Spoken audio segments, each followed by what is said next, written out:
ॐ अज्ञानतिमिरन्धस्य ज्ञानाञ्जनशलाकया चक्षुरुन्मिलितं येन तस्मै श्रीगुरवे नमः। श्रीचैतन्यमनोभीष्टं स्थापितं येन भूतले स्वयं रूप कदा मह्यं ददाति स्वपदान्तिकं। वन्देऽहं श्रीगुरु श्रीयुतः पदकमलं श्रीगुरून् वैष्णवांश्च श्रीरूपं साग्रजातां सहगणा रघुनाथान्वितं तं सजीवं साद्वैतं सावधूतं परिजनसहितं कृष्णचैतन्यदेवं श्रीराधा कृष्णपदान् सहगणा ललिता श्रीशाखान्वितं च। हे कृष्ण करुणा सिंधु दीनबंधु जगतपते गोपेश गोपिका कांत राधा कांत नमोस्तुते। तप्त कांचन गौरांगी राधे वृंदावनेश्वरी वृषभानुसुते देवी प्रणमामि हरिप्रिये। वंशकल्पतरुभ्यश्च कृपा सिन्धुभ्येव च पतितानां पावनेभ्यो वैष्णवेभ्यो नमो नमः। जय श्री कृष्ण चैतन्य प्रभु नित्यानंद श्री अद्वैत गदाधर श्रीवासादि गौर भक्तवृंद। हरे कृष्णा कृष्णा कृष्णा हरे हरे हरे राम राम राम हरे हरे।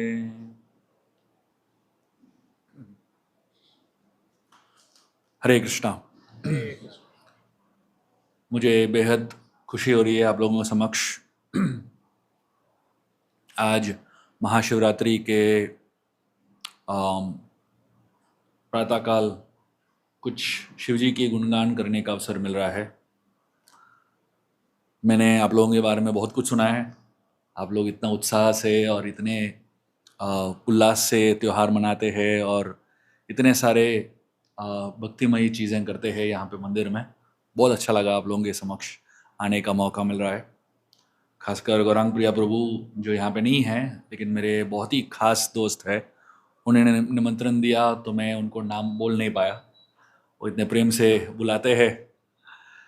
तो आज हम भगवान शिव जी का गुणगान करेंगे और क्योंकि हम लोग बाबुलनाथ के इतने करीब बैठे हुए हैं तो शायद शिव जी भी सुन लेंगे थोड़ा बहुत उनका गुणगान, है ना। मैं आपको शिव जी का जो महत्व और महिमा है मैं आपको थोड़ा सा एक अलग ही प्रकार से समझाने वाला हूँ, बताने वाला हूँ।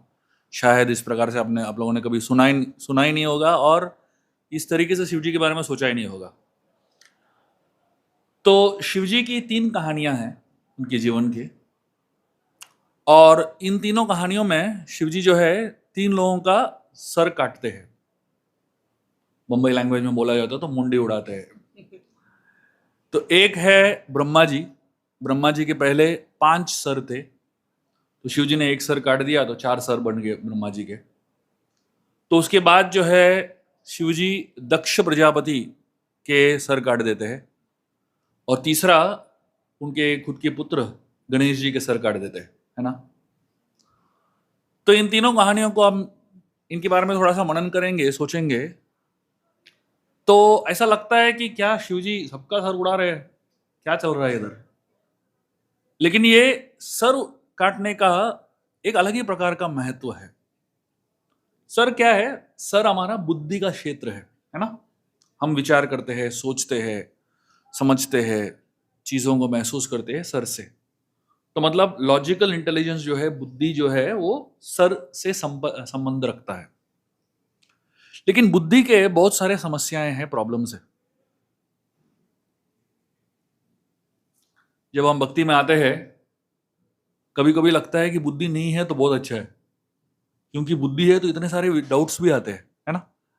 भगवान है कि नहीं, डाउट आता है कि नहीं। कभी कभी हम लोग क्या कर रहे हैं इधर, नाच गाना कर रहे हैं, कुछ लॉजिक है कि नहीं, पूरा दुनिया तो अलग ही दिशा में जा रहा है। तो ऐसे अलग अलग प्रकार के डाउट्स आने लगते हैं। क्यों? क्योंकि बुद्धि है ना। कृष्ण गीता में कहते हैं अहम सर्वस्व प्रभो मतः सर्वम प्रवर्तते इति मत्वा भजन्ते माम मूढ़ भाव समन्वितः। श्लोक का मतलब क्या है? अहम सर्वस्व प्रभो, में सब जगह छाया हुआ हूं, मतः सर्वम प्रवर्तते, मुझसे सब कुछ उत्पन्न होता है, इति मत्वा भजन्ते माम, ये जानते हुए जो भजन करता है, मूढ़ भाव समन्वितः, और किस तरीके का भजन करता है? कृष्ण कहते हैं मूढ़ और भाव समन्वितः। मूढ़ मतलब बुद्धि, भाव मतलब इमोशंस, श्रद्धा। इन दोनों का समन्वय जब होता है उससे भगवान प्रसन्न होते हैं। तो ये जो कहानी मैं आपको बताने वाला हूं, इन 3 कहानियों के बारे में, ये 3 कहानियां जो है ये बुद्धि और भाव का समन्वय है। पहली कहानी में ब्रह्मा जी जो इस सृष्टि के निर्माता है, तो इस सृष्टि के निर्माता होते हुए ब्रह्मा जी ने एक अद्भुत चीजें निर्माण किया हुआ है। उसमें सबसे अद्भुत चीज, उन्होंने एक बहुत सुंदर कन्या को जन्म दिया, को उत्पन्न किया, और इस सुंदर स्त्री को उत्पन्न करने के बाद वो खुद उस स्त्री के प्रति मोहित हो गए। जैसे आप पेंटिंग देखते हैं ना, लोग जो पेंटिंग करते हैं बहुत अच्छा अच्छा पेंटिंग्स करते हैं ना। जो पेंटिंग करता है व्यक्ति, अभी आप बड़े बड़े गैलरीज में जाओगे तो पेंटिंग्स बहुत लगे हुए होते हैं ना। और यहाँ पे हरिदास ठाकुर जी ने प्रभुपाद के ऊपर इतने सुंदर पेंटिंग्स बनाए। खैर ये तो भक्तिमयी पेंटिंग्स है तो इसका श्रेय अलग ही है। लेकिन कुछ लोग जो पेंटिंग बनाते हैं दुनिया में, आप देखेंगे क्या पेंटिंग है कुछ समझ में नहीं आता है कि नहीं? देखा कि नहीं आप लोगों ने? लेकिन करोड़ों में बिकता है। वो क्या पेंटिंग किया किसी को मालूम नहीं, सिवाय उस आदमी के जिसने किया हुआ। तो लेकिन उस पेंटिंग में आप जाके कोई दोष दिखाओ तो क्या होता है? उसको बहुत गुस्सा आता है ना। जो कलाकार व्यक्ति है उसको अपने पेंटिंग में दोष दिखाओ तो गुस्सा बहुत आता है। तो कलाकार व्यक्ति जो है अपने कला से बहुत प्रभावित रहता है, चाहे वो अच्छा हो या ना हो, है ना। मतलब अगर आप कुछ भी करते हो कलाकारी का चीज, जैसे छोटा बच्चा है पेंटिंग कर रहा है, कुत्ता बना रहा है, कुत्ते का पेंटिंग बना रहा है, वो कुत्ता दिखता ही नहीं है, कुछ और ही दिखता है, पता नहीं क्या दिखता है, सूअर दिखता है या भालू दिखता है, कुछ अलग ही दिखता है, कुत्ता तो बिल्कुल दिखता नहीं है। लेकिन आप उस बच्चे को बताओ ये कुत्ता नहीं है, उसको कितना गुस्सा आता है ना। छोटा सा बच्चा है, इतना छोटा सा बच्चा है। तो मतलब हमारे बुद्धि को इस्तेमाल करके आप कुछ भी कलाकारी करो, उसके प्रति आप खुद ही आसक्त हो जाते हो, है ना। तो इसका शुरुआत ब्रह्मा जी से हुआ। तो ब्रह्मा जी ने कलाकारी किया और जिसको बनाया उसके प्रति ही आकर्षित हो गए। तो ये पहला बुद्धि का दोष है। पहला दोष क्या है बुद्धि का? पहला दोष ये है बुद्धि का कि बुद्धि जो है आसक्त बनाता है आपको, आपके निर्माण के प्रति। आप जिसको निर्माण कर रहे हो, जैसे आप घर पे कोई पकवान बना रहा है, आजकल ऐसे ऐसे वैरायटी के चीजें बन रही है, कुछ समझ में नहीं आता है क्या है, खाने के बाद भी समझ में नहीं आता है ना। लेकिन उसको बताओ इसमें कुछ गलती है, गुस्सा बहुत आता है कि नहीं? तो मतलब कोई भी प्रकार का कलाकारी हो, उससे आसक्त आदमी हो जाता है। ये पहला दोष है बुद्धि का।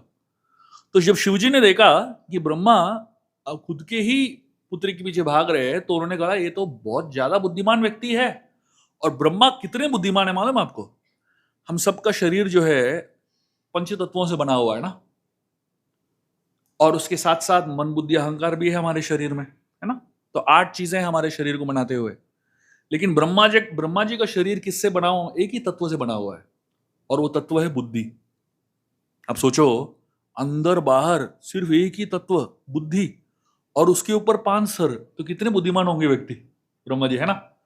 इतने बुद्धिमान व्यक्ति है, पूरा बुद्धि ही भरा हुआ है, अंदर बाहर ऊपर नीचे सब कुछ बुद्धि ही है। तो शिव जी को लगा ये बहुत ज्यादा ही बुद्धि है इनमें, थोड़ा बुद्धि को कम करना चाहिए। तो एक सर उड़ा दिया उन्होंने।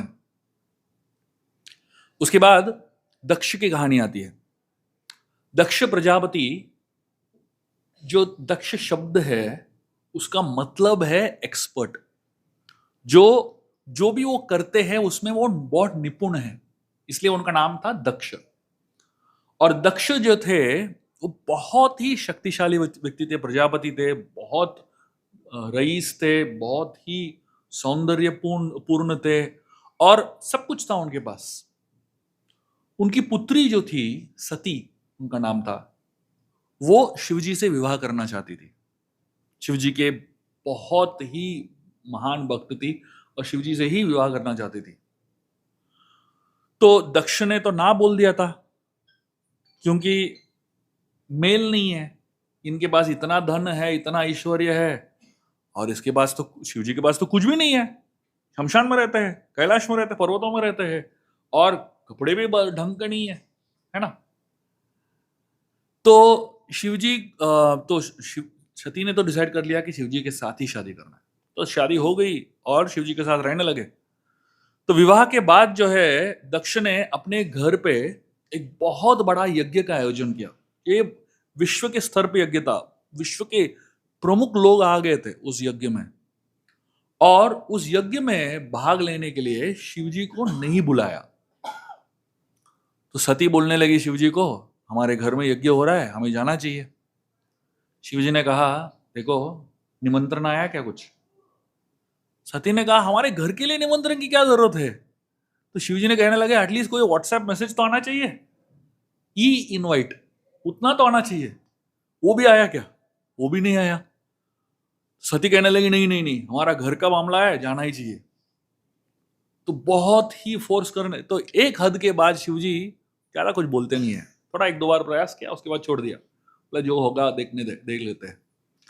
कभी कभी लोगों को समझाना व्यर्थ है, उनको खुद को अनुभव करना ही चाहिए, है ना। आप चाहे जितना भी समझाओ, उसे काम नहीं होता है, अनुभव करने दो, जाने दो, देखते हैं क्या होता है। तो शिवजी ऐसे चले गए यज्ञ में, और यज्ञ में बैठे रहे। जैसे ही दक्ष प्रजापति का एंट्रेंस हुआ, जैसे ही वो एंटर किए, सबके सब लोग खड़े हो गए, क्योंकि वो थे इतने प्रभावशाली व्यक्ति, इतने शक्तिशाली व्यक्ति थे दक्ष प्रजापति। जैसे ही वो घुसे, सब के सब खड़े हो गए, सिवाय दो लोग थे। एक थे ब्रह्मा जी और दूसरे थे शिव जी। ब्रह्मा जी नहीं खड़े हुए, दक्ष को कोई प्रॉब्लम नहीं था। क्यों? ब्रह्मा जी उनके पिता है, दक्ष के पिता है ब्रह्मा जी। लेकिन शिव जी खड़े नहीं हुए, इनको बहुत ठेस पहुंचा। क्यों? दामाद है, तो ससुर को बहुत ठेस पहुंचा। अरे ऐसे कैसे, दामाद खड़े नहीं हो रहे। और उसके ऊपर उनको लगा कि वो बड़े हैं और शिवजी छोटे हैं उनसे। सिर्फ ससुर दामाद का संबंध नहीं है, धन का भी बहुत बड़ा फर्क है। ये इनके पास तो अनलिमिटेड पैसा है और इनके पास कुछ भी नहीं है। तो ऐसा सोच रहे थे कि इनमें फर्क है, इनको खड़ा होना चाहिए। लेकिन शिवजी का सोच तो अलग ही था। शिवजी क्या सोच रहे थे मालूम है? शिवजी सोच रहे थे, शिवजी कब खड़े होते हैं, कब किसी को सत्कार करते हैं, जब उस व्यक्ति के हृदय में परमात्मा एक्टिव है, तब शिवजी खड़े होते हैं उसको आदर करने के लिए। परमात्मा एक्टिव मतलब क्या होता है? हम सबके हृदय में परमात्मा है, सब मालूम है ना सबको, सबके हृदय में परमात्मा है। लेकिन कुछ कुछ लोगों के हृदय में परमात्मा सोए हुए हैं। क्यों? जगाने की कोशिश ही नहीं किया उन्होंने, जपाई नहीं किया, कीर्तन नहीं किया, कोई गुणगान नहीं किया, कोई श्रवण नहीं किया, कुछ नहीं किया। तो परमात्मा नाचेंगे थोड़ी, वो खड़े थोड़ी होंगे, वो तो सो रहे परमात्मा। तो शिवजी पहले देखते हैं कि दक्ष के हृदय में परमात्मा एक्टिव है कि नहीं। देख रहे हैं कोई भी एक्टिविटी नहीं है, परमात्मा का तो कोई वहां पे नामो निशान नहीं है, परमात्मा सोए हुए है। तो शिवजी बैठे रहे। अगर परमात्मा खड़ा नहीं है आपके हृदय में, तो शिवजी बैठे रहेंगे। दक्ष को इतना गुस्सा आया, अनाप शनाप बोलने लगा, इतने गालियां दी शिवजी को। ये जो daughter in law, mother in law, father in law मामला है, बहुत बहुत कॉम्प्लिकेटेड मामला है उस समय से। तो अभी आपके जीवन में कुछ ऐसा समस्या है तो आप चिंता मत कीजिए, ये यूनिवर्सल समस्या है, सबके परिवार में होता है और सबके जीवन में ये होता ही है। और सबको इससे गुजरना ही पड़ता है बेसिकली। एक अग्नि परीक्षा जैसा है संबंधों में। तो शिवजी कुछ नहीं बोले, वो शांत बैठे रहे। लेकिन सती जो है वो सहन नहीं कर पाई अपने पति का इतना निरादर होते हुए और सबके सामने।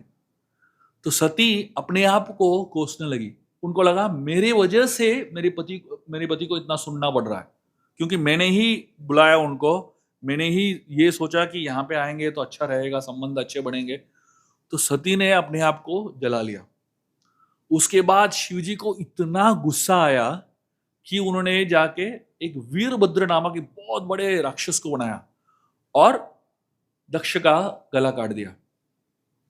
दक्ष का गला कट गया तो उसके बाद जो है सारे जो देवतागण थे वो शिवजी के पास आ गए। वो बोलने लगे ये क्या हो गया, इतने शुद्ध वातावरण में यज्ञ कुंड में खून बहने लगा, तो ये यज्ञ जो है निष्फल हो गया, इसका तो पूरा जो फल है वो चला गया, दूषित हो गया वातावरण। शिवजी कहने लगे नहीं, इसका सर काटने के बाद जो है यज्ञ अभी सफल हुआ। तो बोलने लगे ऐसे कैसे, मैं किसी का सर काट के यज्ञ थोड़ी सफल होता है। तो शिवजी बोलने लगे ए ध्यान से सुनिए, जब भी कोई यज्ञ करते हैं हम लोग, वो यज्ञ के अंत में एक चीज होता है जिसको बोलते हैं हम पूर्णाहुति। तो यज्ञ समाप्त होता है, इसका जो है लास्ट पूर्णाहुति डालते हैं, तब जाके यज्ञ समाप्त होता है। तो शिवजी कहते हैं पूर्णाहुति किसका डालना चाहिए?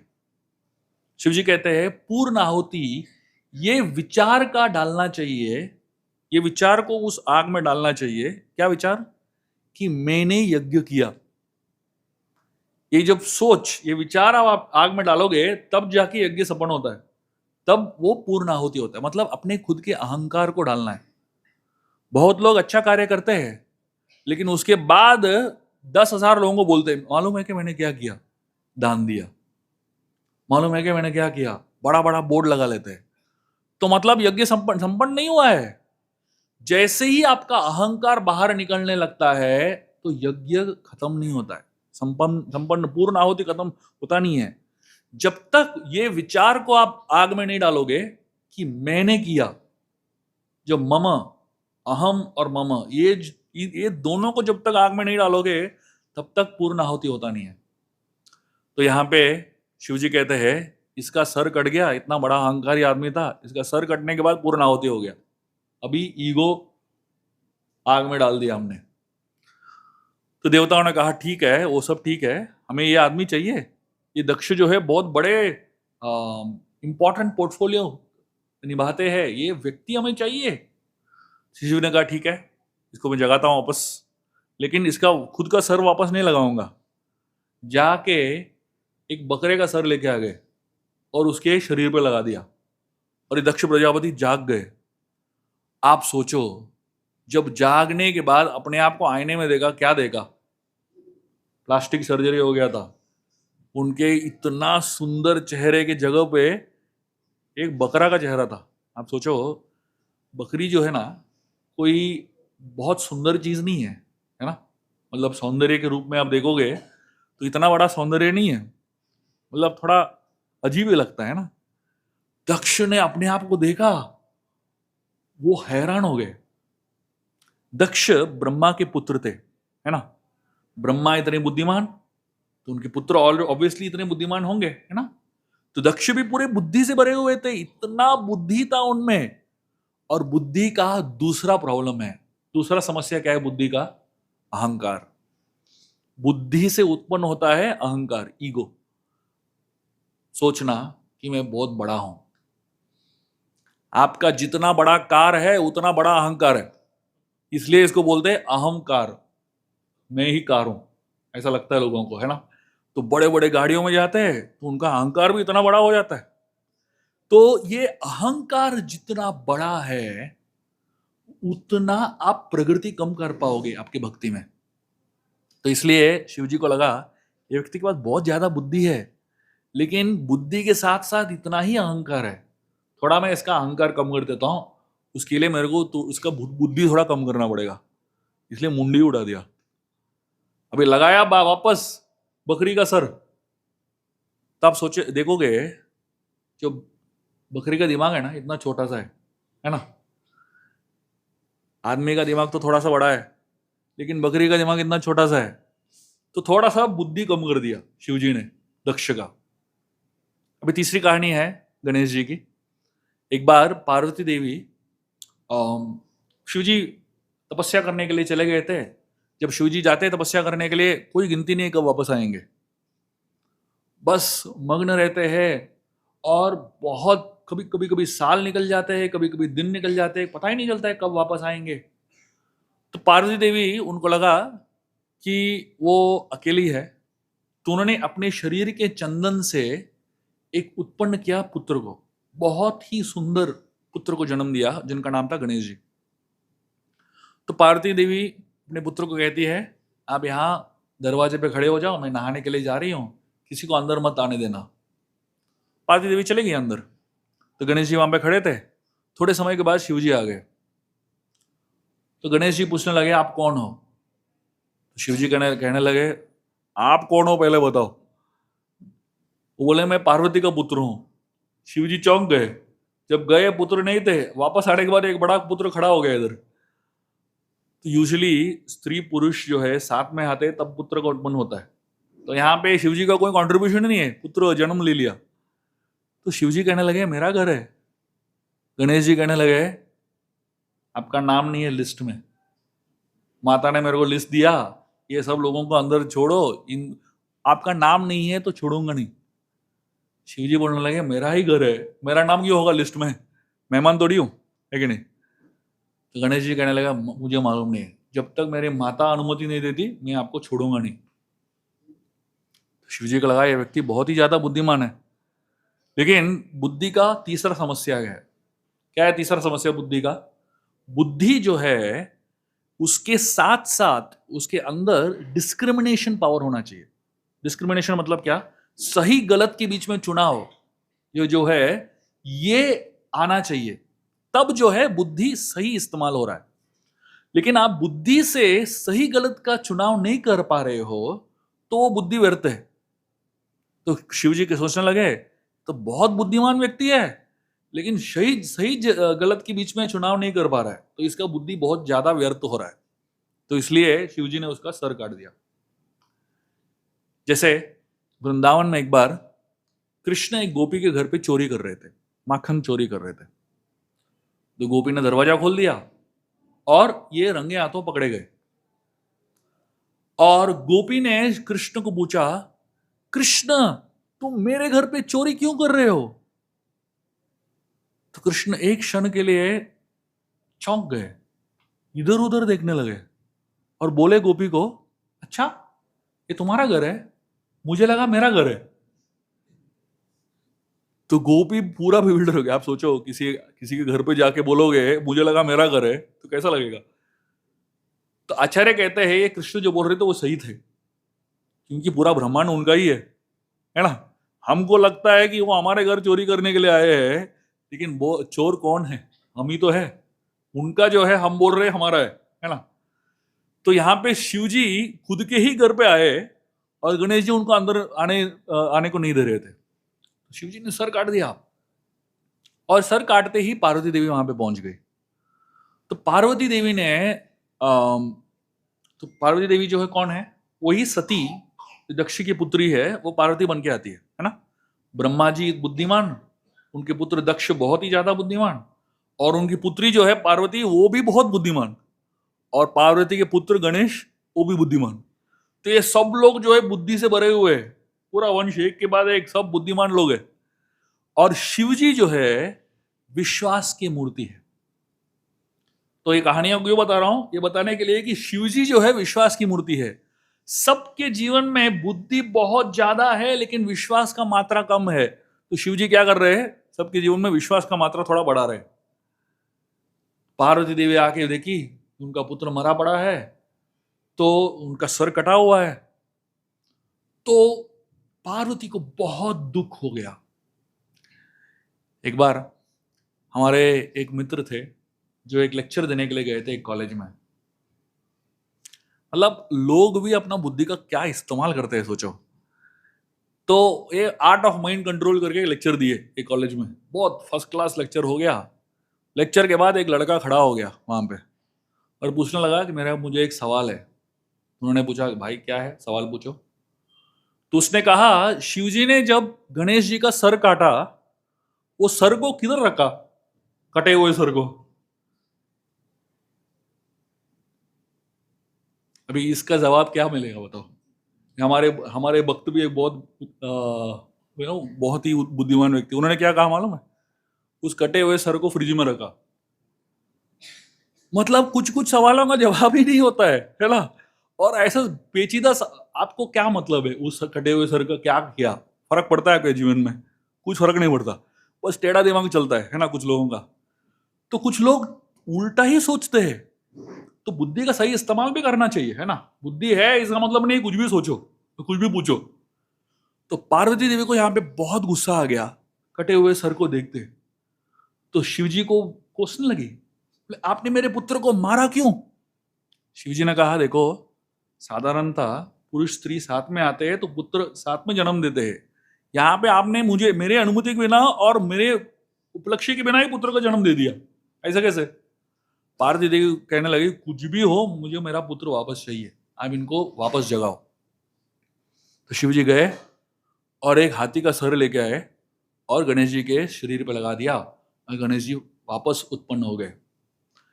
तो यहां पे गणेश जी क्या है? गणेश जी जो है शिव जी का कंट्रीब्यूशन है वो सर, है ना? वो है विश्वास, विश्वास का फैक्टर। और पार्वती का कंट्रीब्यूशन है वो शरीर, वो है बुद्धि। तो बुद्धि और विश्वास जब साथ में आता है तब गणेश जी बनते हैं। तो हमारे जीवन में जब हम शिव जी के बारे में मनन करते हैं, शिव जी के बारे में सोचते हैं, हमें यह सोचना चाहिए कि हमारे जीवन में विश्वास कितना है और बुद्धि कितना है। तो अगर आपका जीवन सिर्फ विश्वास से ही चल रहा है तो अधूरा है, और आपका जीवन सिर्फ बुद्धि से ही चल रहा है फिर भी अधूरा है। तो मतलब जब दोनों साथ में आते हैं, उसका समन्वय होता है, तब जाके जीवन संपूर्ण होता है। लेकिन कौन सा पहला आना चाहिए, कौन सा बाद में आना चाहिए, वो समझने के लिए मैं आपको एक छोटा सा कहानी बताऊंगा रामायण से। और ये कहानी जो है हनुमान जी की है, जो शिव जी के ही अंश है। और इससे समझ में आएगा कि ये बुद्धि और विश्वास का जो तालमेल है उसको किस तरीके से निभाना चाहिए। सुंदरकांड की कहानी है, जब हनुमान जी और सारे जो वानर सेना सीता को ढूंढने के लिए निकलते हैं। जब सीता को ढूंढने के लिए निकलते हैं अपने किष्किंधा क्षेत्र से, बहुत ही उत्साही रहते हैं, बहुत उल्लास में, बहुत एकदम एक्साइटेड। क्यों? क्योंकि उनकी भक्ति की शुरुआत हो रही है। सीता देवी जो है लंका में है, वो भक्ति देवी है। और हम सब वानर लोग जैसे है, किष्किंधा में है, अभी शुरू कर रहे हैं। राधा गोपीनाथ मंदिर आते हैं, भक्ति प्रोग्राम्स अटेंड करते हैं। तो मतलब अपना भक्ति का शुरुआत हुआ। तलाश, जो सीता को ढूंढने का जो तलाश है, जो सर्च पार्टी है, उसमें हम शामिल हुए हैं। तो शुरुआत के दिनों में बहुत उत्साह रहता है ना? सारे बंदर, उनको इतना विश्वास था कि हम लोग सीता को कल ही ढूंढ लेंगे, ऐसे इतना उत्साह के साथ निकल पड़े। और हर पहाड़, हर गुफा, हर नदी, हर पेड़ के ऊपर चढ़ चढ़ के देखने लगे, सीता देवी को ढूंढने लगे। एक दिन गया, 2 दिन गया, उत्साह बहुत ही तीव्र था।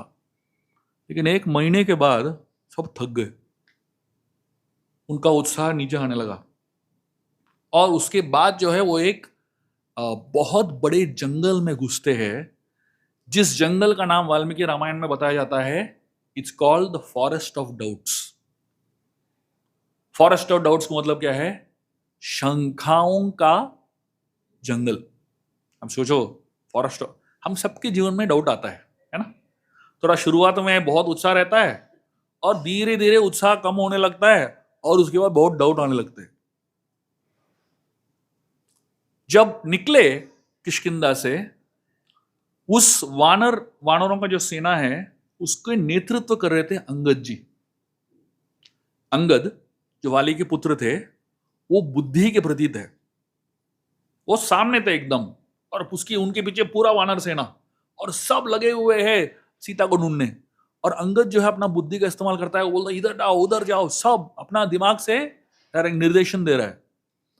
और अंत में, वानर सेना के अंत में थे हनुमान जी, जो विश्वास की मूर्ति है। शिवजी, वही शिवजी हनुमान जी के रूप में आते हैं ना, विश्वास की मूर्ति है। और हनुमान जी पीछे है एकदम। मतलब भक्ति की शुरुआत के दिनों में बुद्धि को आगे रखो और विश्वास को पीछे रखो, है ना, ताकि आपका बुद्धि का इस्तेमाल करके समझ सको भक्तिमयी जो प्रोसेस है, जो फिलॉसफी है, उसको समझ सको बुद्धि से। बहुत लोग क्या करते हैं, पहले विश्वास को आगे लेके आते हैं और बुद्धि को पीछे रख देते हैं, और उसके बाद उनको ऐसे ऐसे बाबा मिलते हैं और ऐसे ऐसे अलग अलग प्रकार के लोग मिलते हैं जो उनके पूरे विश्वास के ऊपर ही उनका धंधा चलता है ना। और जब गलत लोगों को आप मिल लेते हो, आपका विश्वास जो है टूट जाता है ना।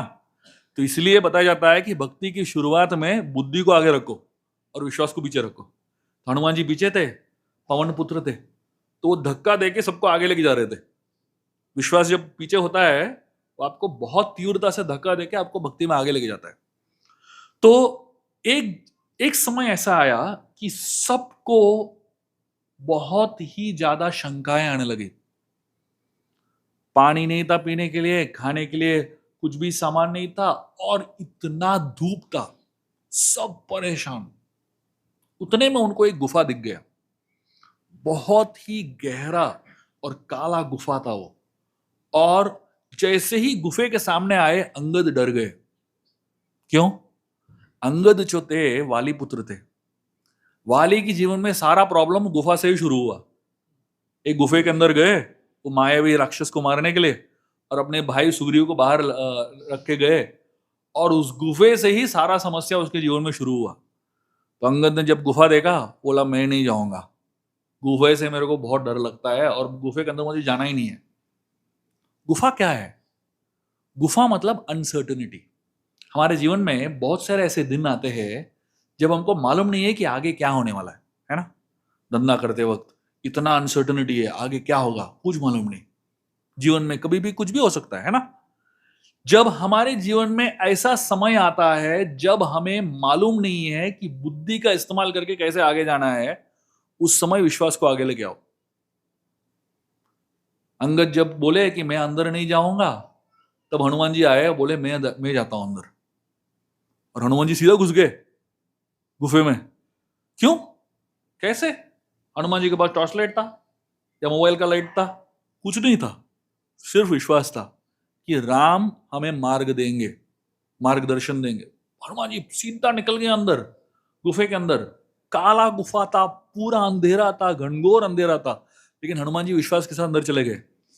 उनके पीछे एक बंदर था, उसने हनुमान जी को पूंछ पकड़ लिया और उनके पीछे चला गया। उनके पीछे और एक बंदर था, उसने दूसरे बंदर का पूंछ पकड़ के अंदर चला गया। एक एक करके पूरा वानर सेना अंदर चला गया, और अंत में अंगद आए अंदर। इसको बोलते हैं गुरु परंपरा। गुरु परंपरा का मतलब क्या है? हमको भगवान की तरह मालूम नहीं, हमने भगवान को देखा नहीं है, बस हम आगे जो व्यक्ति है उसका धोती पकड़ के जा रहे हैं अंदर। उसने भी भगवान को देखा नहीं है, वो जो है उसके आगे जो व्यक्ति है उसका धोती पकड़ के जा रहे हैं। लेकिन कई तो आगे कोई तो है जिसने पूरी श्रद्धा के साथ, पूरे विश्वास के साथ भगवान को देखा हुआ है। वो है प्रभुपाद जी हमारे लिए। हम सब पीछे लगे हुए हैं, है कि नहीं? मतलब हमको ज्यादा कुछ मालूम नहीं है, हम बस गौरांग प्रिया प्रभु की धोती पकड़ के जा रहे हैं, वो हमें यहां पे लेके जाएंगे, हम जाएंगे बस, है कि नहीं? इसको बोलते गुरु परंपरा। हनुमान जी आगे है, वो इतना विश्वास से उसके उनके अंदर, उनको और कोई भी मार्ग की जरूरत नहीं है, बस विश्वास के साथ राम हमको मार्गदर्शन देंगे, जा रहे हैं अंदर। और अंगद जो है पीछे पीछे से आ रहे हैं चुपचाप। तो मतलब आपके जीवन में ऐसा दिन आएगा जब आपका बुद्धि काम नहीं करेगा। ऐसा एक दिन आएगा आपके जीवन में जब आपको लॉजिकली समझ में नहीं आ रहा है कि क्या करना चाहिए मुझे। ऐसा दिन आएगा आपके जीवन में जब आपको बिल्कुल आपकी बुद्धि के ऊपर विश्वास ही ना हो। जब वो दिन आए, आपकी बुद्धि को पीछे डाल लो, अपना विश्वास को आगे लेके आओ। जब तक वो दिन नहीं आए तब तक आपकी बुद्धि को आगे रखो और विश्वास को पीछे रखो, है ना। दोनों की जरूरत है। ऐसा नहीं कि हमें सिर्फ विश्वास होना चाहिए और ऐसा नहीं कि सिर्फ बुद्धि होना चाहिए, ये दोनों का समन्वय होना चाहिए। और ये जो मिश्रण है, ये जो समन्वय है, वो हम शिवजी से सीख सकते हैं। मैं और एक बहुत ही सुंदर शिवजी का कहानी बताना चाहूंगा, जिससे हमें अपने जीवन में जब समस्याएं आती है, जब हमारे जीवन में समस्याएं आती है, उन समस्याओं का समाधान कैसे करें, ये हम सीख सकते हैं शिवजी से। एक बार शिवजी और सती जो है वो एक जंगल से गुजर रहे थे, और अचानक सती ने नीचे देखा कि राम भटक रहे हैं जंगलों में सीता को ढूंढते हुए, पागल जैसे चिल्ला रहे, सीता सीता किधर हो। उनकी आंखों से अश्रु बह रहे हैं, उनका पूरा होश उड़ा हुआ है। सती शिवजी को पूछती है, ये राम है आपके? क्योंकि शिवजी ने सती को बहुत लेक्चर दिया हुआ था, राम राम रामेति रमे रामे मनोरमे सहस्त्र नाम तत्तुल्यम राम नाम वरानने। मतलब राम नाम करना चाहिए। शिवजी ने सती को बहुत चिल्ला चिल्ला के बोला था, लेक्चर वेक्चर दिया था। और यहाँ पे वही राम जो है यहाँ पे भटक रहे हैं, एक साधारण व्यक्ति की तरह अपनी पत्नी की खोज कर रहे हैं। तो सती को डाउट आ जाता है। जैसे मैंने कहा था, सती का थोड़ा बुद्धि ज्यादा चलता है ना, तो सती को डाउट आता है कि अच्छा ये राम है आपके। शिवजी ने उनको कहा, देखो यहाँ पे रामलीला चल रहा है, हमारा कोई काम नहीं है यहाँ पे, रामलीला चलने दो, हम अपना काम करके आएंगे। सती ने कहा, नहीं नहीं नहीं नहीं, ऐसा नहीं है, मुझे उनको टेस्ट करना है।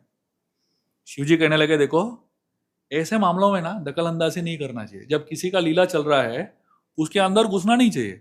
बहुत लोग ना दूसरों की लीला में घुसने की बहुत इच्छा रखते हैं ना, बहुत एंथुसियाज्म है, जाके एडवाइस दो, जाके उनके दूसरों की लाइफ में चले। तो सती जो है सोचने लगी, नहीं नहीं ऐसा नहीं है, मुझे तो टेस्ट करना ही चाहिए, भगवान है कि नहीं देख लेते हैं थोड़ा। शिवजी ने 2-3 बार कोशिश किया, उसके बाद छोड़ दिया। तो उसके बाद जो है शिवजी सोचने लगे, ये शायद विधि का विधान है। सोचने लगे ये डेस्टिनी है, ये डेस्टिनी ऐसे ही होगा, ऐसे सोचने लगे।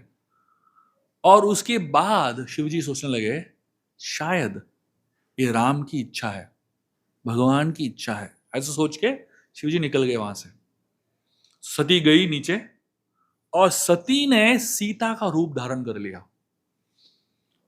एग्जैक्ट मतलब सती जो है माया शक्ति है ना। अगर माया शक्ति हमको मोहना चाहती है तो वो कुछ भी कर सकती है, उनके सामने कोई टिकता नहीं है।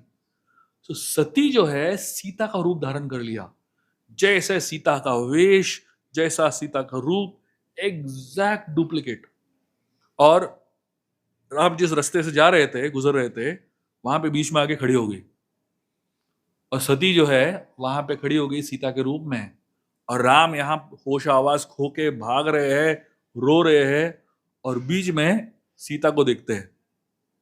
और जैसे ही सीता को देखते हैं, राम का पूरा जो अपीयरेंस है और उनका जो मूड है, कंप्लीटली एक क्षण में बदल जाता है।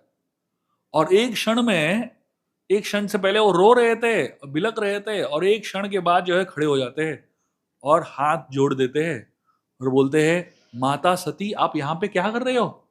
शिवजी किधर है? आप जंगल में अकेले क्या कर रहे हो? सती कंप्लीटली बिल्डर हो जाती है, सती का होश आवाज खो जाता है। बोला, इन्होंने पहचान लिया मुझे।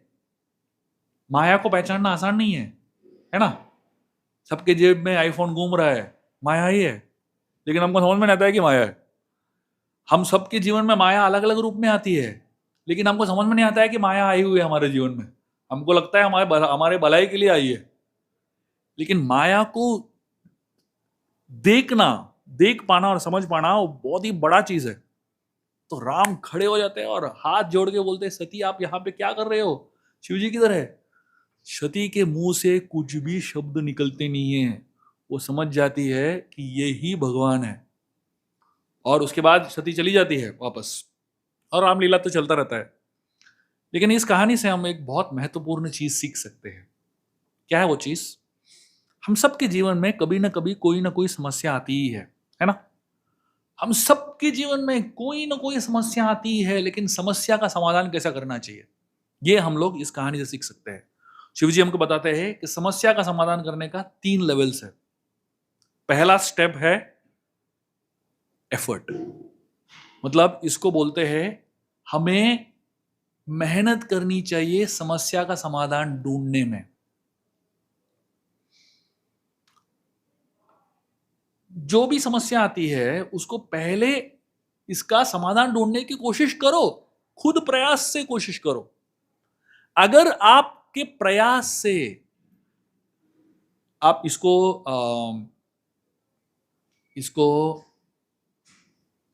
एफर्ट बोलते हैं, चेष्ट बोलते हैं, अलग अलग चीज बोल सकते हैं इसको। तो हम अपने प्रयास के बहुत समय के बाद प्रयास कर लिया फिर भी समस्या का समाधान नहीं हो रहा है, तो आप फिलॉसफी यूज करो। फिलॉसफी का मतलब क्या है? सोचो कि शायद ये कोई फिलोसफिकल तरीके से देख सकते हैं क्या। अगर वो फिलॉसफी भी नहीं काम कर रहा है, उसके बाद आप ये निश्चय पे आओ कि ये भगवान की इच्छा है ना। जैसे मैं आपको मेरी खुद की जीवन का एक उदाहरण देता हूं। एक बार मेरे जीवन में एक बहुत बड़ा समस्या आया था। एक समय था जब मेरे पेट में इतना दर्द हो रहा था, इतना दर्द हो रहा था कि मैं बैठ भी नहीं पा रहा था। मैं ऐसा बैठ के लेक्चर दे रहा हूं अभी। उस समय था 6 महीना ऐसा हुआ कि मैं बैठ भी नहीं पा रहा हूं, जैसे बैठूंगा इतना दर्द होता था। लेक्चर देने के लिए मैं मंदिर से जब प्रोग्राम पे जाता था, मैं टैक्सी में लेट के जाता था, क्योंकि जैसे बैठूंगा पेट में दर्द होने लगता है। और लेक्चर भी खड़ा होकर देता था। लेक्चर 6 महीना मैंने लेक्चर खड़ा होकर दिया, क्योंकि जैसे भी लेक्चर देने के लिए बैठूंगा दर्द शुरू हो जाता है। और मैंने अनगिनत डॉक्टर के पास गया, यूरोलॉजिस्ट, किडनी स्पेशलिस्ट, क्या क्या नहीं किया। मतलब जितने टेस्ट थे दुनिया के सब टेस्ट कर दिए। और मेरे साथ हमारे एक अच्युतानंद प्रभु करके हमारे एमडी डॉक्टर है, वो भी मेरे साथ घूम रहे थे अलग अलग टेस्ट के लिए। बड़े बड़े डॉक्टर्स के पास गए, हिंदुजा में, जसलोक में, सब जगह हमने देख लिया। सारे टेस्ट, कुछ भी प्रॉब्लम नहीं है, सब सब नॉर्मल। तो अंत में डॉक्टर मेरे को बोलने लगे आपके दिमाग में कुछ प्रॉब्लम है।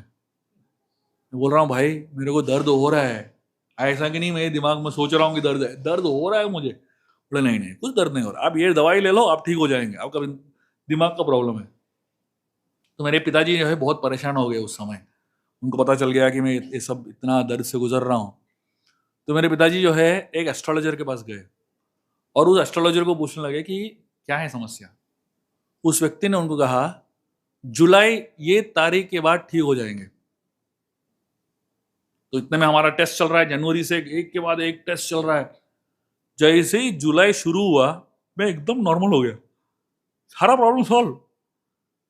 ये जो मेरे साथ डॉक्टर घूम रहे थे वो एस्ट्रोलॉजी पढ़ने लगे। उनको समझ में आ गया कुछ चीजें हैं जो मेडिकल साइंस से भी परे है। तो मतलब पहले आप खुद एफर्ट डालो। मतलब मैंने 6 महीना लिटरली एफर्ट डाला, अलग अलग चीजों को, प्रॉब्लम को सॉल्व करने के लिए अलग अलग कोशिश किया। तो मुझे समझ में आया कि मेरे खुद के एफर्ट से प्रॉब्लम सॉल्व नहीं होगा, तो थोड़ा सा फिलोसफिकल अप्रोच लिया, थोड़ा सा हायर साइंस का अप्रोच लिया।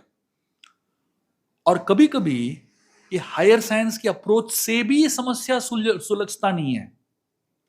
जब उस समय आता है तब बोलने का ये भगवान की इच्छा है। लेकिन हम लोग क्या करते हैं मालूम है? शुरुआत में बोलते हैं भगवान की इच्छा है, कोशिश ही नहीं करते, प्रयास ही नहीं करते। बहुत बच्चे जो है पढ़ाई करने के लिए बैठते हैं, कुछ घुस नहीं रहे, भगवान की इच्छा में फेल हो जाऊं बस हो गया। कोई बिजनेस शुरू करता है, कुछ होता ही नहीं है, 1-2 महीने से कुछ भी नहीं होता है, तो सोचता है अरे ये होने वाला नहीं, शायद भगवान की इच्छा है मैं ज्यादा भक्ति करूं। ऐसा बहुत लोग ऐसा सोचने लगते हैं। अरे भाई भगवान की इच्छा समझने के लिए समय लगता है, भगवान की इच्छा है समझने के लिए बहुत टाइम लगता है। शिव जी ने शुरुआत में नहीं बोला ये राम राम की इच्छा है, पहले खुद प्रयास किया, है ना। तो इसलिए हम अपने जीवन में पहला स्तर जो है प्रयास, उसके बाद जो है हम बोल सकते हैं कि ये हरी इच्छा है। और अगर आप भक्ति में सही में बहुत ही बड़े हो तो आप हर चीज को हरी इच्छा नहीं समझोगे, हर चीज को हरी कृपा समझोगे। भाई हरी इच्छा और हरी कृपा के बीच में फर्क क्या है मालूम है? हरी इच्छा का मतलब क्या है? हमारे जीवन में कुछ हो रहा है, अच्छा नहीं लग रहा है मुझे, तो बोले ठीक है, ये भगवान की इच्छा है। और हमारे जीवन में कुछ हो रहा है जो हमको बहुत अच्छा लग रहा है, हम बोलते हैं ये भगवान की कृपा है ना? लेकिन महान भक्त वो है जो उसके जीवन में खुद अच्छा भी नहीं हो रहा है, फिर भी बोलता है ये भगवान की कृपा है। वो महानता है। वो व्यक्ति शिवजी है, जो भगवान की कृपा छोटे छोटे चीजों में भी देख सकते हैं। भगवान शिव, उनके शरीर में इतने सारे चीजें हैं जो किसी भी व्यक्ति को चौंका सकता है ना? भगवान के शरीर पे भस्म लगा हुआ है। शिव जी के शरीर पे भस्म है, पूरे शरीर पे भस्म लगा हुआ है। अभी आप सोचो, आप लोग टैल्कम पाउडर लगाते हैं, कोई भस्म लगा के घूमता है क्या? भस्म लगाने का लॉजिक क्या है? शिव जी भस्म क्यों लगा रहे हैं शरीर पे? क्योंकि ये बताना चाहते हैं कि शरीर जो है नश्वर है। शरीर के पीछे भागो मत, एक न एक दिन ये शरीर जो है नाश होने वाला है। उस चीज के पीछे भागो जो नश्वर नहीं है। क्या है नश्वर नहीं है? आत्मा। आत्मा को जो ज्ञान है उसके पीछे भागो। आपका भगवान के प्रति जो संबंध है उसके पीछे भागो। तो शरीर, तो शिवजी जो है अपने रूप से हमें हमें सिखा रहे हैं, हमें बहुत कुछ ज्ञान दे रहे हैं उनके रूप से, उनके एक्सटर्नल रूप से। शिवजी के सर पे है चंद्रमा है, आप लोगों ने देखा होगा, है ना? तो किसी के सर पे, शिवजी के सर पे चंद्रमा क्यों है? उसके पीछे एक बहुत सुंदर कहानी है। एक बार दक्ष प्रजापति यही हमारे जिनका सर काटा था, उनके बहुत सारे पुत्रियां थी, 27 पुत्रियां थी। सती तो एक थी, उसके अलावा और 26 थे। और वो बाकी सारे पुत्रियों का, उन बाकी जो दक्ष के पुत्रियां थी, उन सबको सोम या चंद्र से विवाह करना था। बहुत ही मोहित हो गए थे, बहुत प्रभावशाली व्यक्ति है, उनसे ही विवाह करना था। तो दक्ष ने सबका विवाह जो है चंद्र से कर दिया, सोम से कर दिया। विवाह के बाद जो है सोम का आकर्षण, एक एक जो पुत्री थी उनका नाम था रोहिणी, उनके प्रति बहुत ज्यादा आकर्षण था। तो सारे जो बाकी 25 थे उनको बहुत गुस्सा आने लगा, बोलने लगा हमारे साथ तो पति आते ही नहीं है। तो जाके अपने पिता को कंप्लेन कर दिया। तो दक्ष आ गए और बोलने लगे कि बाकी 25 को भी समय दो, ऐसा कैसा रोहिणी के साथ ही इतना समय बिता रहे हो? तो सोम ने कहा ठीक है मैं कर लूंगा। लेकिन वापस रोहिणी के पास ही रहने लगे और बाकी लोगों को तो बहुत ही गुस्सा आ गया, वापस दक्ष के पास गए। इस बार दक्ष ने उनको श्राप दे दिया, क्योंकि आप अपने आप को इतना आकर्षण करने वाले व्यक्ति समझते हो और आपका तेज इतना है, तो आपका घमंड भी बहुत है। मैं आपको श्राप देता हूं कि आपका तेज चला जाएगा और आपका जो सौंदर्य है वो चला जाएगा। तो उस दिन से चंद्रमा बहुत ही सीमित हो गए और उनका आकर्षण कंप्लीटली चला गया। तो चंद्र जो है ब्रह्मा जी के पास गए और बोलने लगे कि हमें आपका आशीर्वाद चाहिए, मुझे मुझे वापस मेरा तेज चाहिए। ब्रह्मा जी कहने लगे एक ही व्यक्ति आपको मदद कर सकते हैं, वो है शिव जी। उनके पास जाओ और आपको आपका तेज मिलेगा वापस। तो ब्रह्मा जी जो है चंद्र उनके पास गए, शिव जी के पास, और शिव जी से प्रार्थना करने लगे। और शिव जी ने उनको कहा आप चिंता मत करो, मैं आपको मेरे सर पे धारण करूंगा, और जैसे ही आपका शरीर मेरे शरीर के संपर्क में आएगा आपको आपका तेज वापस मिल जाएगा। लेकिन क्योंकि दक्ष ने श्राप दिया हुआ है, उसका श्राप का सम्मान भी रखना है, तो मैं आपको यह आशीर्वाद देता हूं कि 15 दिन आपका तेज बढ़ता जाएगा, बढ़ता जाएगा, बढ़ता जाएगा और संपूर्ण हो जाएगा। उसके बाद जो है दक्ष का श्राप आएगा 15 दिन और आपका तेज कम होता जाएगा। तो इस तरीके से चंद्र जो है शिवजी के सर पे आ गए और उसके बाद शिवजी का नाम हो गया चंद्रेश्वर। उनका एक बहुत ही स्पेशल नाम है। वैसे ही शिवजी के शरीर में आप अपने सांप को देखा होगा, है ना? अभी बहुत सारे डिजाइनर्स हैं आज की दुनिया में, है ना? अलग अलग प्रकार के कपड़े बनाते हैं। ऐसा कोई डिजाइन है क्या जो सांप से बनता है? कोई डिजाइन है ना, सांप लगा, वो भी लाइव सांप, ऐसा नहीं कि प्लास्टिक का सांप लगा हुआ है। तो शिवजी के शरीर में सांप है। तो सांप जो है शरीर के, शिवजी की फैमिली में ना एक बहुत खास बात है, शिवजी के पास सांप है और दुर्गा देवी के पास शेर है, शेर की सवारी करती है। और गणेश जी के पास चूहा है, और कार्तिकेय के पास जो है मोर है। आप सोचिए, ये 4 जानवर जो है रात को एक पार्किंग लॉट में है, टाटा नैनो और एक टाटा सुमो जो भी है ना, ऐसा 4 जानवर एक पार्किंग लॉट में है। सुबह क्या मिलेगा आपको, सोचो। सांप जो है चूहे को खाता है, मोर जो है सांप को खाता है, और शेर जो है मोर को खाता है। सुबह जो है सिर्फ शेर मिलना चाहिए, है कि नहीं? बाकी सब तो गायब। लेकिन शिव जी के परिवार में कभी ऐसा होता नहीं है। क्यों? क्योंकि चारों जानवर जानते हैं हम शिव जी से प्रेम करते हैं, और क्योंकि शिव जी से प्रेम करते हैं, एक दूसरे के साथ भी अच्छे संबंध रखने चाहिए, चाहे हमारे बीच में चाहे कितना भी झगड़ा क्यों ना हो। क्योंकि हमारा केंद्र जो है शिव जी है, उनको प्रसन्न करना है। तो हम हमारे बीच में जो अंतर है उसको भूल के शिव जी को प्रसन्न करने में लगे हुए हैं। हम सबके जीवन में भी ऐसे, हमारे परिवारों में भी एक शेर है और एक चूहा है ना, एक मोर है, एक सांप है, ऐसा बहुत सारे जानवर है हमारे परिवारों में। लेकिन जब केंद्र भगवान होते हैं ना, तब हमारे बीच में जो अंतर है उसको हम भूल के भगवान को प्रसन्न करने में ध्यान लगाएंगे, तो हम अच्छे से जी पाएंगे। नहीं तो क्या होगा, एक दूसरे को नोचते रहेंगे, एक दूसरे को खाते रहेंगे, है ना। तो इसीलिए हम ऐसे समस्याओं से गुजरना नहीं चाहिए। इसलिए हम भक्ति में आते हैं।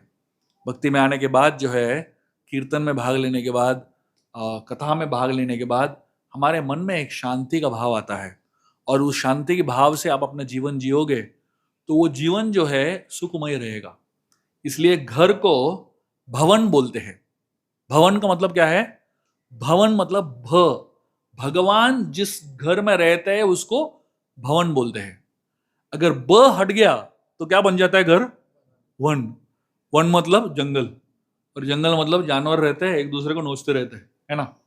तो अगर आपके घर को वन से भवन बनाना है, तो आपको भगवान को केंद्र में रखते हुए आपका जीवन जीना पड़ेगा।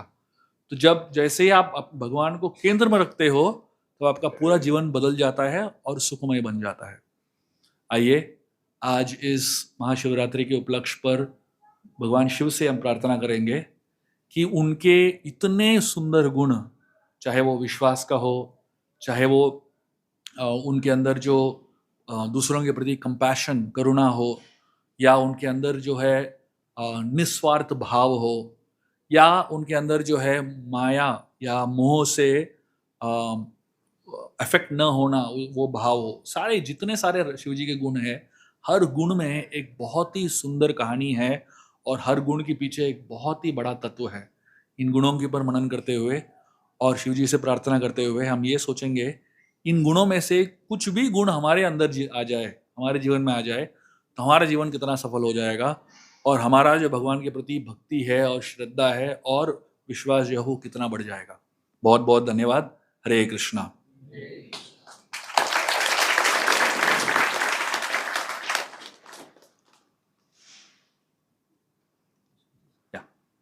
किसी को कोई प्रश्न है? यस। हरे कृष्ण। वैसे तो गुरु जी आपका कथा बताने का तरीका अद्भुत था, और परंतु शुरू से लेकर अंत तक बहुत सारे प्रश्न हैं। तो उसको मैं जो आपके समक्ष बताओ तो उचित समझे उनको उत्तर दे, अन्यथा उसको नजरअंदाज करें। शुरू से आपने शुरुआत करी, उसमें शिव जी को सर काटने वाला बताया। तो ऐसा अक्सर सुनते हैं कि ब्रह्मा जी से शिव जी का प्राकट्य होता है, और किसी के अंदर गलती देखना या सुधारने का अधिकार या तो गुरु के पास होता है या पिता के पास होता है। तो शिव जी ने ब्रह्मा जी के प्रति भी उनको भी ठीक किया, दक्ष प्रजापति को भी ठीक किया, गणेश जी को भी ठीक किया। और गणेश जी उनके पुत्र थे, परंतु ब्रह्मा जी के साथ उनका किस आधार पर उन्होंने उनको निर्देशित किया या उनके अंदर सुधार करने का प्रयास किया, ये मेरा प्रथम प्रश्न है। और दूसरा प्रश्न कि आपने अंत में जो कहा कि हमें अपने घर में भगवान को लाना है, तो भगवान को लाने से अभिप्राय क्या है? सिर्फ विग्रह को घर पे ले आए? क्योंकि कई बार ऐसा होता है घर में विग्रह भी ला लेते हैं, हम माला भी जप करते हैं, कथा भी सुनते हैं, परंतु फिर भी वो भवन पूर्ण नहीं बनता, क्योंकि भगवान आ तो गए, सब रीति रिवाज भी फॉलो कर रहे हैं, परंतु आखिर में लौटने की भावना बनी रहती है। तो उसको किस तरीके से समझेंगे? Thank you. पहला सवाल जो था, चैतन्य महाप्रभु जब एक छोटे से बच्चे को मिलते हैं, उस बच्चे का नाम जो है गोपाल गुरु लगते हैं, क्योंकि वो बच्चा जो है बहुत ही प्रामाणिक और बहुत ही भक्तिमयी सोच रखता था, और उस बच्चे को अपने पिता का गुरु बनने का आदेश देते हैं। तो मतलब गुरु क्या है, गुरु कौन है? गुरु सिर्फ एक उम्र के साथ आता नहीं है। गुरु जो है एक सोच है, और एक परंपरा के साथ, विचारधारा के साथ जोड़ने का जो श्रेय है वो गुरु है। तो कभी कभी जो है, एक घर पे एक छोटा बच्चा होता है, उसके अंदर ज्यादा समझ की क्षमता होती है, अपने पिता से भी ज्यादा समझ की होती है कभी कभी, है ना। हम देखते हैं आगे जाके बच्चे जो है बहुत समझदार बन जाते हैं, और अपने पिता को भी मार्ग देने के सक्षम बन जाते हैं। तो यहाँ पे शिवजी दो रोल प्ले करते हैं। बहुत सारे कहानियां ऐसी है जहाँ पे एक ही व्यक्ति जो है दो रोल करता है। जैसे रामायण में सीता देवी जो है कभी कभी राम के धर्म पत्नी होने का रोल करती है, कभी कभी राम को इंस्ट्रक्ट करती है, वो गुरु होने का भी रोल करती है।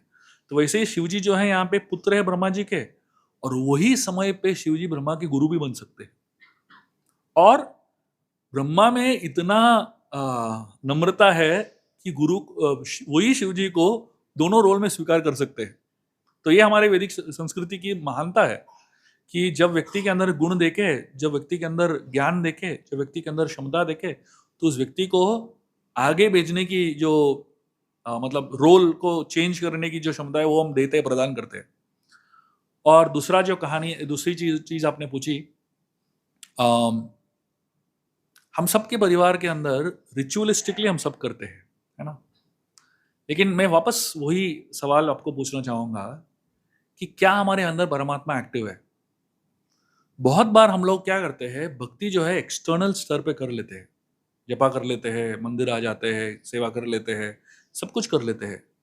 लेकिन जब हम एक दूसरे के अंदर भगवान को देख नहीं पाते हैं, तो मतलब एक लेवल पे हमने भक्ति किया ही नहीं। इसलिए रूप गोस्वामी उपदेशामृत में कहते हैं, इसको कनिष्ठ लेवल की भक्ति कहते हैं। कनिष्ठ अधिकारी मतलब क्या? कनिष्ठ अधिकारी वो व्यक्ति है जो भगवान को मूर्ति में ही देखता है, लेकिन उत्तम अधिकारी वो व्यक्ति है जो भगवान को सब जगह देखता है। तो अभी जब हम भक्ति कर रहे हैं तो हम कनिष्ठ के लेवल पे ही भक्ति कर रहे हैं। तो चाहे हम रिचुअलिस्टिकली सब कुछ करें, क्योंकि हम कनिष्ठ के लेवल पे है, हम एक दूसरे के अंदर भगवान नहीं देख पाते हैं। और क्योंकि हम एक दूसरे के अंदर भगवान नहीं देख पाते हैं, तो दोषों को देखने लगते हैं। जब भगवान दिखते नहीं है तो दोष ही दिखते हैं, है ना। तो धीरे धीरे हमें, हमारा जो मार्ग है, भक्ति का जो मार्ग है, वो हमें कनिष्ठ से उत्तम की तरफ लेके जा रहा है। तो समय समय लगता है। ऐसा नहीं कि हम लोग भक्ति शुरू किया, अगला साल 2 साल में हम लोग एकदम शुद्ध भक्त बन गए, ऐसा नहीं होता है। समय लगता है। लेकिन ये प्रयास जो है, हमारी प्रयास होनी चाहिए लगातार। जैसे हम 16 माला करने की प्रयास करते हैं, एक दिन 16 माला करना चाहिए हमें, ऐसा प्रयास करते हैं ना, उसमें एफर्ट लगता है। 4 नियमों को पालन करने के लिए प्रयास लगता है, थोड़ा एफर्ट लगता है ना। चाय कॉफी छोड़ने के लिए थोड़ा एफर्ट लगता है। सब कुछ जो भक्तिमय का प्रोसेस है उसको निभाने के लिए समय लगता है, एफर्ट लगता है। वैसे ही सद्गुण हमारे अंदर आने के लिए भी एफर्ट लगता है। इसलिए महाप्रभु जब शिष्टाष्टकम कहते हैं ना, तृणादपि सुनीचेना, वो बोलते हैं तृण की तरह नम्र होना चाहिए, पेड़ की तरह तितिक्ष होना चाहिए, और दूसरों को आदर करना चाहिए, और अपने लिए आदर की प्रतीक्षा नहीं करनी चाहिए।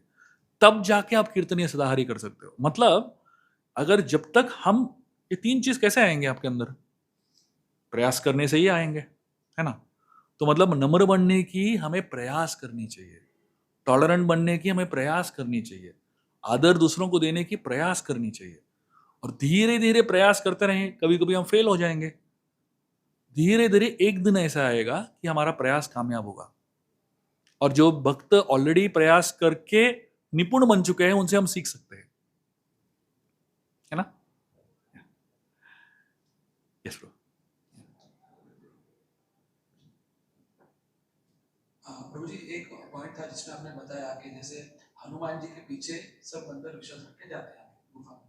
बहुत बार लाइफ में ऐसा होता है कि हम लोग विश्वास करते हैं कि चलो ये आदमी सही है या ये भी सही है, इसके ऊपर विश्वास करके हम हमारा कुछ भी जो है आगे कर सकते हैं काम। और बहुत कभी क्या होता है वो फेल हो जाते हैं, तो उसके पीछे हम भी फेल हो जाते हैं उस पर विश्वास के। तो उस टाइम पे हमारा वो कैसे मतलब लेना है दिमाग में कि फेल हो गए तो चलो अभी क्या हुआ, उसने प्रयास किया था, वो बहुत हमें समझ नहीं आती वो बात दिल के अंदर। फिर हम क्या है उसको या तो कोसेंगे या खुद को कोसेंगे कि इस पर विश्वास क्यों किया, तो उसको कैसे करना है। देखिए, ये विश्वास जो है ना, ये बहुत ही पेचीदा चीज है।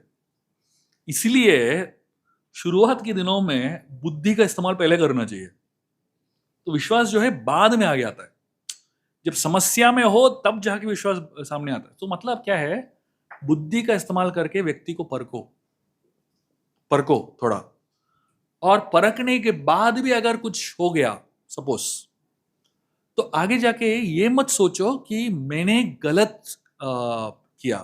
मतलब अपने अपने बुद्धि के हिसाब से जो कर सकते थे किया हमने, है ना। लेकिन आप तो भगवान नहीं हो, आगे क्या होने वाला है वो तो समझ में नहीं आता है आपको, है ना। तो मतलब हर समय जो है बुद्धि का इस्तेमाल करना है। तो मतलब यहां से तक यहां तक आ गए आप अपना बुद्धि का इस्तेमाल करके और किसी के ऊपर विश्वास करके, तो यहां तक तो पहुंच गए। और यहां से आगे जाना है तो और एक बार बुद्धि का इस्तेमाल करो और एक बार विश्वास का इस्तेमाल करो और थोड़ा सा और आगे आएंगे। और यहां से वापस और आगे जाना है तो और एक बार। तो मतलब हर स्टेप में ये प्रोसेस रिपीट करना पड़ता है। ऐसे नहीं कि आपने एक बार चुन लिया तो मतलब जीवन भर ऐसे ही चलेगा, ऐसा नहीं है। तो हर स्टेप में आप देख सकते हो। जैसे बलि महाराज जब शुक्राचार्य बलि को मार्गदर्शन दे रहे थे, तो एक समय ऐसा आया कि बलि को लगा शुक्राचार्य गलत बोल रहे, पालन नहीं किया उन्होंने, छोड़ दिया शुक्राचार्य को, है ना। क्योंकि उनको लगा कि और ऐसा नहीं कि बलि बोल रहे कि ये व्यक्ति गलत है, ये अभी जो मार्गदर्शन दे रहे ये गलत है, ये व्यक्ति सही है। लेकिन यहां पे उनके अंदर एक क्या बोलते हैं उसको, सेल्फिशनेस आ गया, स्वार्थ आ गया वहां पे, है ना। तो उस स्वार्थ को उन्होंने पहचान लिया और उस आदेश को पालन नहीं किया उन्होंने। तो ये इसको ना ट्राइपॉड बोलते हैं। ट्राइपॉड का मतलब क्या, जैसे कैमरा खड़ा है, 3 पैर पर खड़ा है ना, इसको ट्राइपॉड बोलते हैं। तो वैसे ही हम सबके जीवन में एक ट्राइपॉड होना चाहिए, इसको गुरु साधु शास्त्र बोलते हैं। तो मतलब अगर गुरु हमको कोई आदेश दे रहे हैं लेकिन हमको मालूम नहीं कि आदेश सही है कि गलत है, तो ये बाकी 2 चीज है ना, साधु और शास्त्र, इनको जाके देखो शास्त्र क्या बोल रहे हैं इसके बारे में, बाकी साधु क्या बोल रहे हैं। और अगर शास्त्र में कंफ्यूजन है, आपको समझ में नहीं आ रहा है, तो आप साधु और गुरु को जाके पूछो। और कोई और साधु कुछ बोल रहा है, आपको समझ में नहीं आ रहा है, तो गुरु और शास्त्र को जाके पूछो। तो ये कभी भी ऐसा नहीं होगा कि तीनों गलत है, कभी भी ऐसा नहीं होगा कि तीनों के तीनों गलत है। तो मतलब वैदिक शास्त्र, वैदिक जो विधान है, एक ही रिलीजन है जहां पे आप अपने गुरु को भी क्वेश्चन कर सकते हो। बाकी कोई भी आप जाके कोई दूसरे रिलीजन में जाके अपने गुरु को क्वेश्चन करो, मार देंगे, है कि नहीं। लेकिन हमारे वैदिक संस्कृति ऐसी है, आप गुरु भी गलत कर रहा है तो उसको कुछ सवाल कर सकते हो, है ना। तो हर चीज में एक ये ट्राइपॉड का सहारा लेना अच्छा है।